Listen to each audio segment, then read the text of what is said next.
necessary by disposition, and hence He's created it. I know it's a bit of a mouthful which I've come out with, but does that make a little bit of sense? So I've got to be.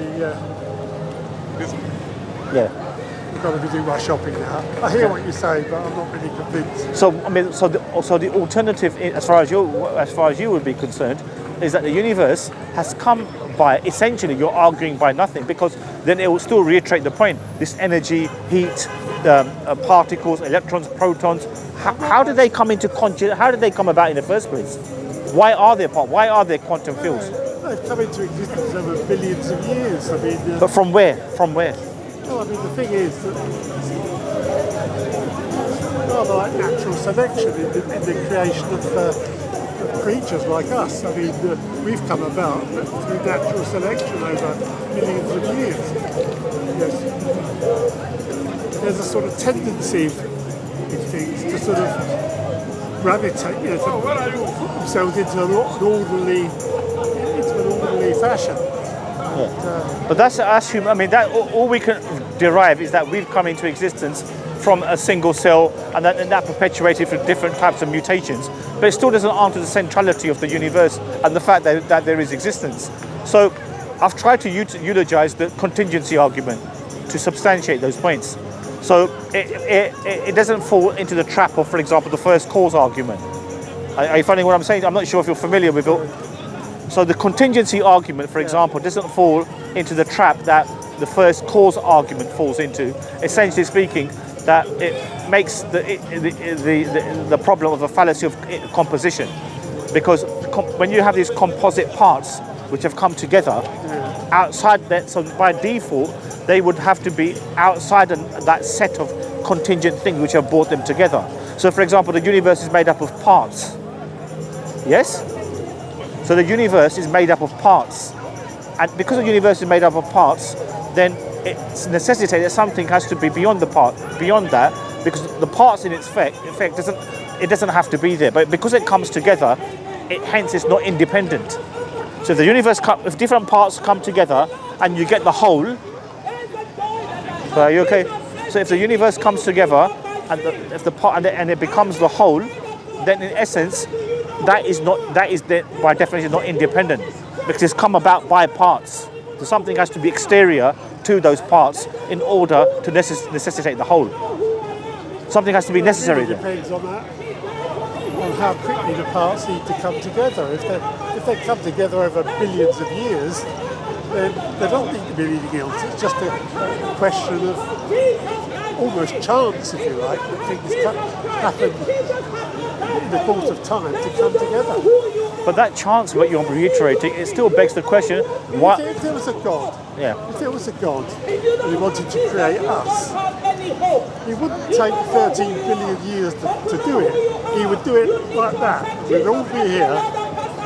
So, but it doesn't necessitate that. Do you know why? Because time for us is it's just what you call as a result of the Big Bang. So something beyond the universe, naturally by definition, is not constrained to time, you see. So it's not like God is waiting on thinking, 13 points, but I've got to wait all this time before I create something. No, because time is just a prerequisite of our mind and our thinking as we have within the universe. But the time by essence is an entity which is essentially a created entity. But something beyond the universe, beyond the metaphysical, because one thing you'd have to accept, if the universe came into existence, what entity was there which perpetuated this? What are we talking about? Are we talking about total darkness or total blackness? And then what initiates it? This is another thing, really. I mean, it reminds me that it was actually the Arabs who invented the notion of zero. Yes. Up until the Arabs producing zero, no one thought there was such a thing. And it's a bit the same with the universe. I mean, the idea that, I'm not even convinced by the idea that the universe began with a Big Bang.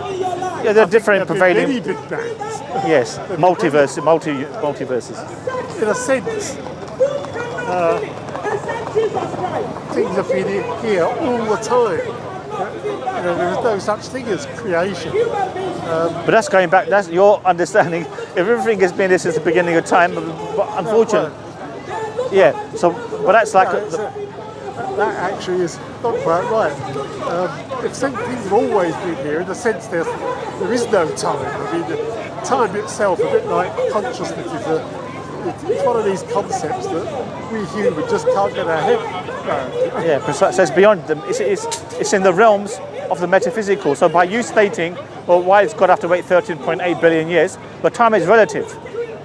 Time is relative then. So it's not like God is thinking, I'm going to be twiddling my thumb for 13.8 billion years. No, it's nothing like that at all.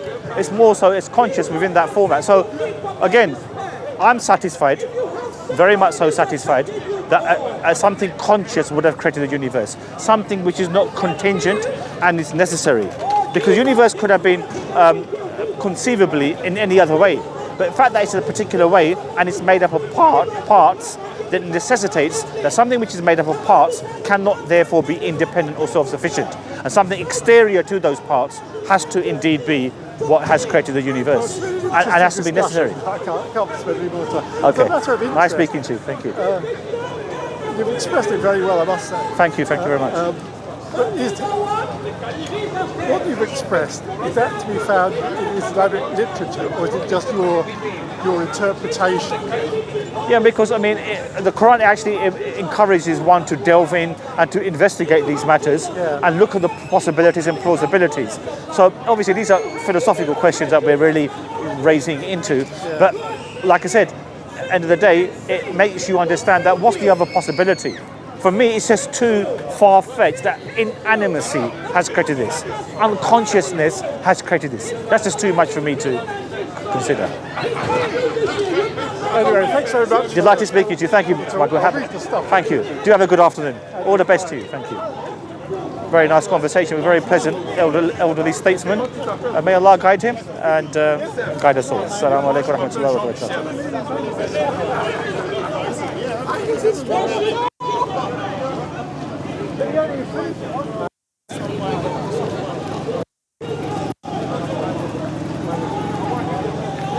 Okay, you alright, my brother? You okay, brother Aziz? Very nice. MashaAllah. When I'm considering this one for that means MashaAllah. who cooked it? Is it your wife? Yeah. Yeah, make dua inshallah.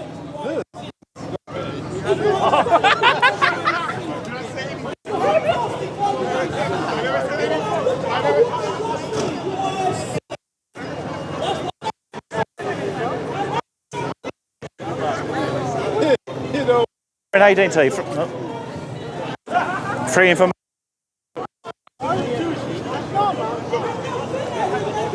Hey, my friend, how you doing today? Free information on Islam, thank you.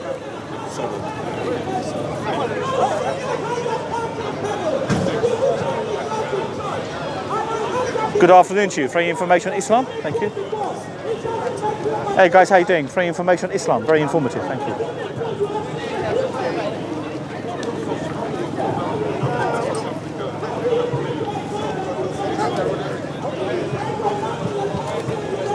Hey ma'am, how you doing today? Free information on Islam? Good afternoon to you. Free information on Islam. Good afternoon to you. Free information on Islam? Free information on Islam? Have a read through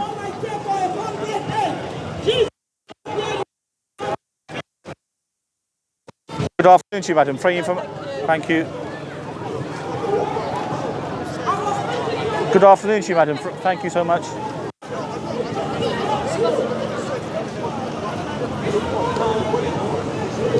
Good afternoon to you. Free information on Islam? Pardon? You alright? You announced it as Jamaican food. That was Arab food. Was it? Yeah. It wasn't Jamaican food. Not so much. Oh, it's a little, not so fried, was it? So, yeah, alhamdulillah. The Arabs were like, yeah, we recognize this. Yeah.